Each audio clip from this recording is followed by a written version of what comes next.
It finally happened. I bought the cheapest PC I've ever seen in my life. $3. Yes, 3. At that price, I'm pretty sure the seller just wanted it gone before the recycling center charged them a fee. When I cracked it open, I was honestly surprised it wasn't already part of an e-waste sculpture somewhere. I have absolutely no idea what's inside, and I have even less idea whether this $3 Survivor can somehow be transformed into a real gaming machine. So let's fire it up, dig into the mystery hardware, and see if we can perform a miracle in today's video. Based on the outside, this looks like a regular Acer desktop, but something's definitely wrong. The entire power supply is missing. Probably died, exploded, or someone just decided it wasn't worth saving. The front DVD drive? Gone too. It must have left together with the PSU. So I opened it up, hoping maybe, just maybe, there'd be an i9 and a GTX 1080 Ti hiding inside. And nope. Everything has been stripped clean. No RAM, no hard drive, nothing. So my $3 basically bought me a motherboard and maybe a CPU. Alright, let me pull the CPU out and see which S9 I just scored. Oh no, it's gone. Someone already took it. My $3 dream just died right here. So in the end, all I've got is a case and a motherboard that feels just as empty as my soul right now. In the end, the only thing I could actually befriend was the motherboard itself. A quick glance told me everything I needed to know. This is a B85 board with an LGA 1150 socket, which means it can only run Intel 4th gen CPUs. But before getting too excited, I had to figure out one thing. Does it even work? So I grabbed one of my own CPUs, dropped it into the socket, installed an 8GB RAM stick, and that's when the next tragedy hit. This motherboard uses a 12-pin power connector. Something no normal power supply in my room, and nowhere probably on the planet, still uses. Every PSU I own only has standard 24-pin connectors. So yeah, I had no choice. I had to buy a 24-pin to 12-pin adapter for $7.20 just to bring this mystery board back to life. And now comes the moment of truth. Time to find out whether this motherboard actually works, or if it's just another piece of e-waste that somehow found its way into my hands. I hit the power button. The CPU fan spins up, which gave me a tiny bit of hope, but the keyboard stayed dark, and there was no display output at all. My first suspicion was the RAM. Maybe the contacts were dirty. So I pulled the stick out, cleaned the pins, swapped it to the other slot, but nope, nothing changed. At this point, I was getting pretty worried that the motherboard itself might be dead.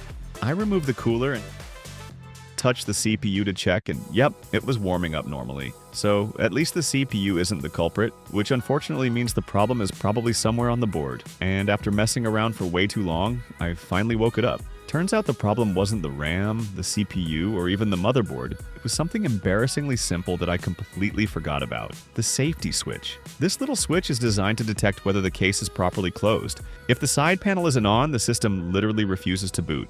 It's a built-in safety feature, meant to protect the components from outside interference and to protect the user in case something inside the PC short circuits. Honestly, pretty clever. Alright, so the motherboard is finally alive again, but getting it usable is a whole different problem. If I were to use an external ATX power supply, there's no clean way to fit it inside the case. Leaving it outside technically works, but aesthetically? Yeah, absolutely not. I'm not doing that. So I started digging through my stash of old SFF cases, hoping to find something that could save the day. And luckily, I found a power supply that looks 99% identical to the original one that came with this Acer case.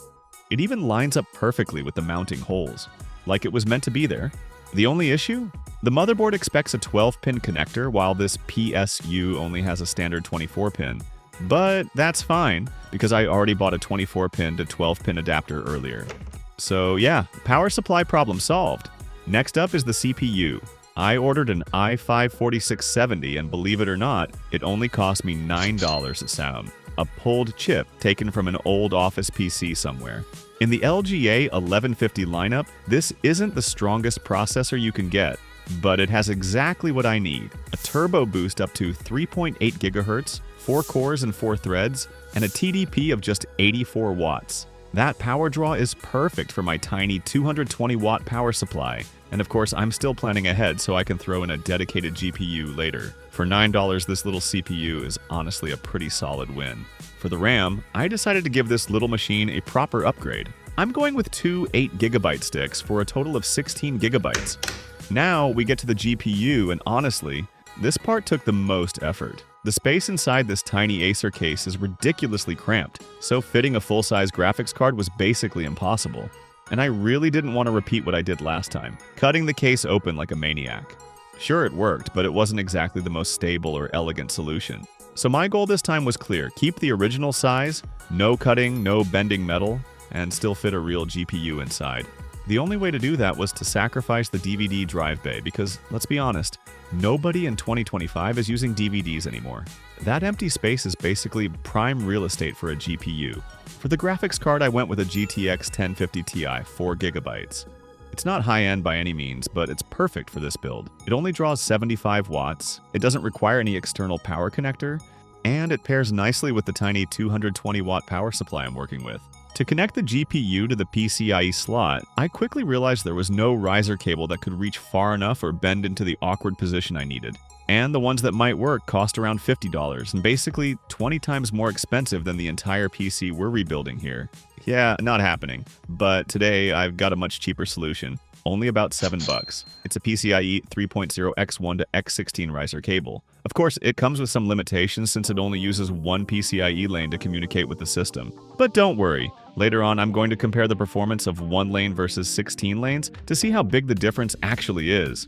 But the moment I actually got the adapter in my hands, reality hit me. This thing requires a 6-pin power connector, and of course, the OEM power supply in this Acer doesn't have one.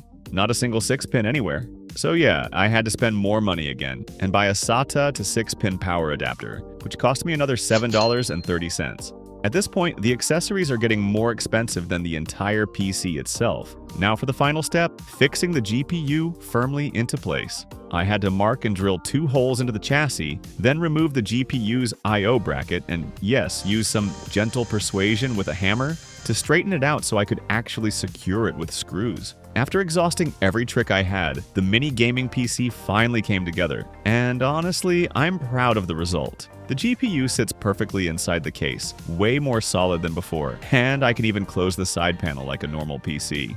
Well, almost normal. If I close it completely, it blocks the display output, so technically I'd have to cut a small hole in the case for the cable. But you know what? That's unnecessary for now. Let's jump straight into the performance tests and see what this Franken PC can really do. Starting with Minecraft at full HD in 8 chunks, the performance honestly surprised me. Even through a PCIe X1 connection, the FPS stayed above 200, with an average of around 100 frames per second. But once I switched to PCIe X16, with all 16 lanes, the difference was crystal clear. FPS jumped past 300, sometimes even hitting over 400, with an average around 170. A massive gain. Moving on to GTA 5 at full HD on very high settings. While cruising around the city, the system pushed about 25 FPS with an average around 36. Playable, but definitely struggling. However, on PCIe X16, the boost was huge. Almost double the frame rate, making the game way smoother. Next up is one of the toughest games in this test, CS2 at full HD on low settings. Through the X1 adapter, FPS hovered around 90 with averages above 60, more than enough for a fast-paced shooter. Switching to PCIe X16 only improved things slightly with maybe a 5 FPS gain on average. So for CS2, the lane difference doesn't matter too much. And finally, Fortnite at 720p.